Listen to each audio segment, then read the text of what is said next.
explain for us who you are and give a brief history of the advocacy work that you do? Sure.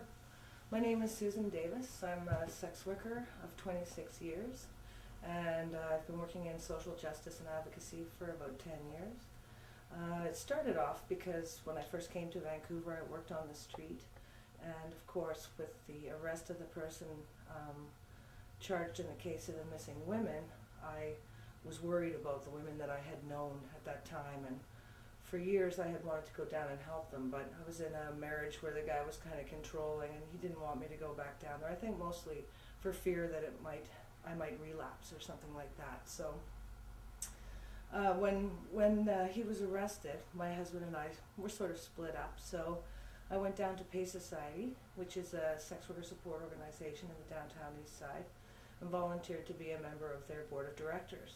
And then through that, began working on policy development workshops, and we wrote the PACE policy manual, as well as employee guides and volunteer guides, so that we could really have a sex worker defined organization. PACE was founded by sex workers, but never had clear policies that had been developed by sex workers to help to govern the kinds of people that they hired, and complaints processes, grievance processes, all those kinds of things. So through that work, I kind of began to learn about how policy impacts decisions that are made about the sex industry, and joined some other committees as a member of the board of PACE Society.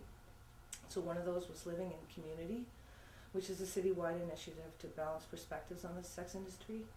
They did over 70 consultations in communities, I guess. The steering committee is made up of sex workers, sex worker support organizations, business improvement associations, neighborhood houses, residents, Vancouver Coastal Health, Vancouver Police. So it was a really broad set of stakeholders trying to work towards a less sort of reactionary response to the sex industry, especially since the trial in the case of the missing women. I think there's a will here in Vancouver to not maintain the status quo, to move forward and try something new, because it's obvious what the price is for mistakes that have been made in the past. So during the trial, because there have been other men who have tortured and murdered women in the downtown east side, and one of them was named Backer. During his trial, workers on the street reported up to 9 times a day being filmed by reporters and asked horrible questions.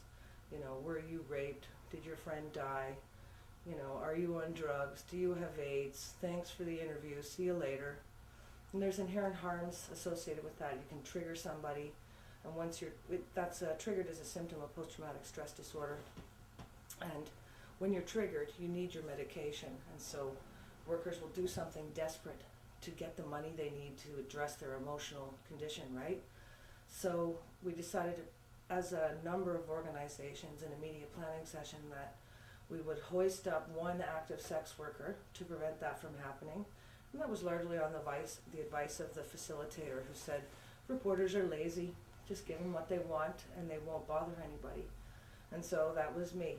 I did over 400 interviews during the trial, and for the most part it worked. Kept the media out of the downtown east side, and so it was pretty successful. But that, of course, gave me some notoriety in the public and to politicians and things like that. At the same time, I was on the communications subcommittee for Living in Community and was driving around with the head of Vancouver Foundation, meeting politicians all over the city. So Minister of Health for the federal government, to city council persons, to city licensing staff, to police officers, the police chief, so that sort of also helped me to gain some notoriety and credibility. When people talk to me, it's not as easy to just dismiss me as some deranged, delusional sex worker who thinks she's making a choice, as our opposition would have you believe. So from there, we, at the same time kind of thing, we were I'm a member of the BC Coalition of Experiential Communities, and that's a cohort of sex workers or former sex workers. We're sort of the research arm of the movement, if you will. We know about ethics and research and try to develop ways to make sure that the research would be as safe as possible for participants and that way more people could take part and we would really get a clearer picture of what sort of conditions sex workers were facing. So that organizing took on a number of different streams. One was cooperative development, in which we explored whether or not cooperative business models could support a safe work site, like the safe injection site, but as a cooperative it would be designed, defined, owned by the workers who access it and use the rooms. It would be like a rooms for rent model, not like Vegas where you get a lineup of girls and, not like that at all. Workers could meet their customers in the traditional way on the corner and bring them back to the safe work site, that kind of thing. And during those meetings we also realized that it wasn't just the working environment but the conditions, and that there needed to be some sort of a labor organizing done. So we got some funding from Coastal Health and developed occupational health and safety training for the sex industry. That project ran for about 3.5 years and was really, really broad and encompassed all genders and genres. So by that I mean it was male, trans, and female sex workers. Also from porn, exotic dancing, webcam work, escorting, street level, rural versus urban environments, all those kind of things. And of course a First Nations perspective, which was separated out as important because their experience is different in many ways because of colonialization. So that is sort of ongoing, and we're trying to use that material as the foundation of a complaints process. We're a part of the citywide task force who are currently looking at these issues. We submitted a series of bylaw revisions in 2007 when they tried to remove the body rub parlor definition, which is what we had hoped that the safe work site could operate under, because it seems to provide a legal place for prostitution to occur even under the current legal framework. So they were trying to take it off the books, and we managed to stop that from happening. But during that time we realized that there were so many bylaws that touched on our situation. Some of them were just so ridiculous. My favorite one being the social club bylaw, which says the manager of a social club cannot tolerate the presence of a prostitute or a person of evil repute, or they'll lose their license. And I'm a member at the Vancouver Rowing Club who could lose their license because they tolerated me there. That has to come out of there, because all it takes is one overzealous license inspector who doesn't like me to make some real problems, you know what I mean? So that's part of the task force work.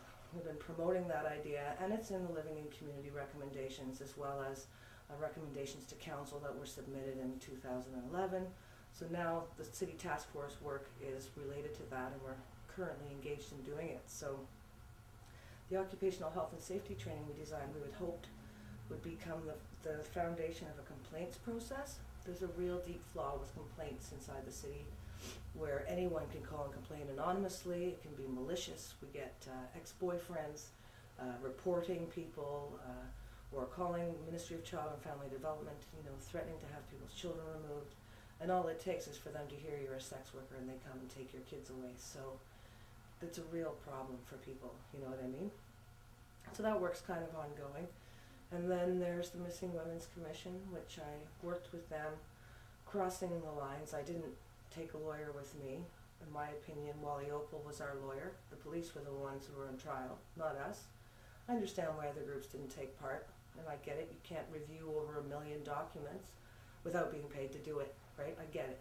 But for 10 years we had gathered all of this data, related to bylaws and health and safety and those kinds of things. Also, we worked on things directly related to criminal justice and the barriers that force women to fall through the cracks and end up on the street.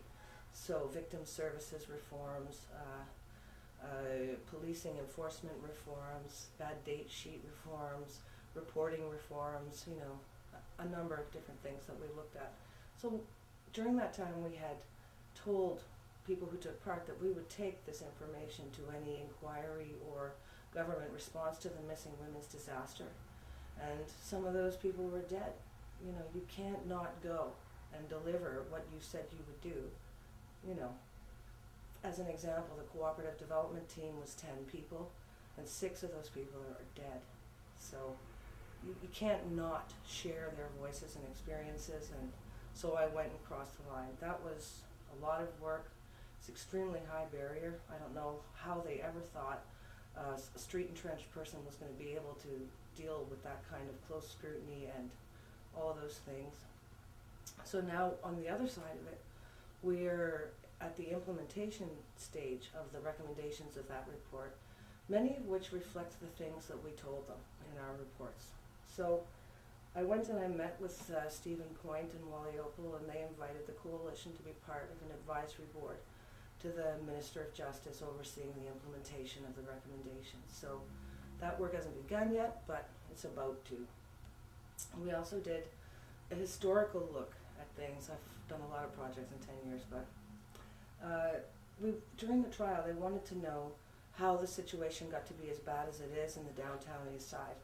And we thought, you're right, what in the hell happened here, you know? So we engaged in what's known as the History of Sex Work Project Vancouver, and you can see that online. It's, if you Google it, right? There's a book, multimedia museum exhibit, you know, some cool things that we put together for that. But we discovered that it was largely women who were the reason that we were on the street. And that was a really hard realization for me.